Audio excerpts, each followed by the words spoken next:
গোপন তথ্যের ভিত্তিতে অভিযান চালিয়ে পাথারকান্দি বাইপাস সড়ক থেকে প্রায় 40,000 পিস ইয়াবা ট্যাবলেট উদ্ধার করেছে পুলিশ। সোমবার ওসি বিশ্বজ্যোতি দেউড়ির নেতৃত্বে একটি নীল ক্রেটা গাড়িতে তল্লাশি চালিয়ে গোপন চেম্বার থেকে 20 প্যাকেটে থাকা ইয়াবা উদ্ধার করা হয়।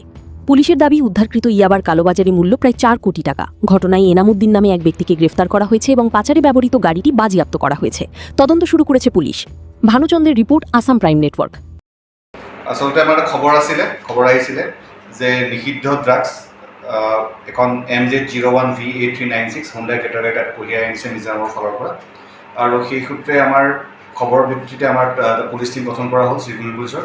তাত আমাৰ ওচি পাথাৰকান্দি তেওঁৰ নেতৃত্বত আমাৰ যেতিয়া এখন গাড়ী সূত্ৰৰ ভিত্তিত এখন আমি ইণ্টাৰচেপ্ট কৰা হ'ল, আৰু সেই গাড়ীখন আমি যেতিয়া ডেইলি চাৰ্চ কৰিলোঁ ইন প্ৰেজেঞ্চ অফ ইণ্ডিপেণ্ডেণ্ট উইটনেছেছ, আৰু ভালকৈ চাৰ্চ কৰা গ'ল। তেতিয়া গাড়ীখনত আমি এটা কথা উল্লেখ কৰিব লাগিব যে প্ৰথম দেখাত তেওঁৰ বাহিৰা যিখিনি ঠাই আছে, যিখিনি স্পেচ থাকে, তাতে আমি পোৱা নগৈছিলে।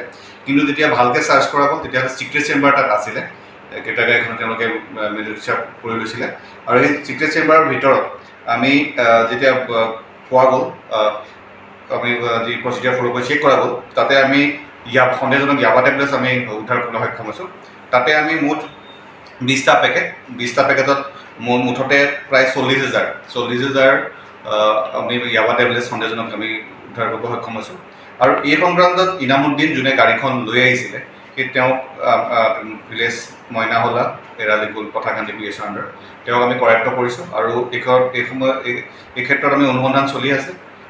বাকী আমি এইটো প্ৰাৰম্ভিক পৰ্যায়, গতিকে আৰু বাকী আগলৈ আমি কোন জড়িত আছে সেই ক্ষেত্ৰত আমি কৰায়ত্ব কৰিম বুলি আমি বিশ্বাস আছে।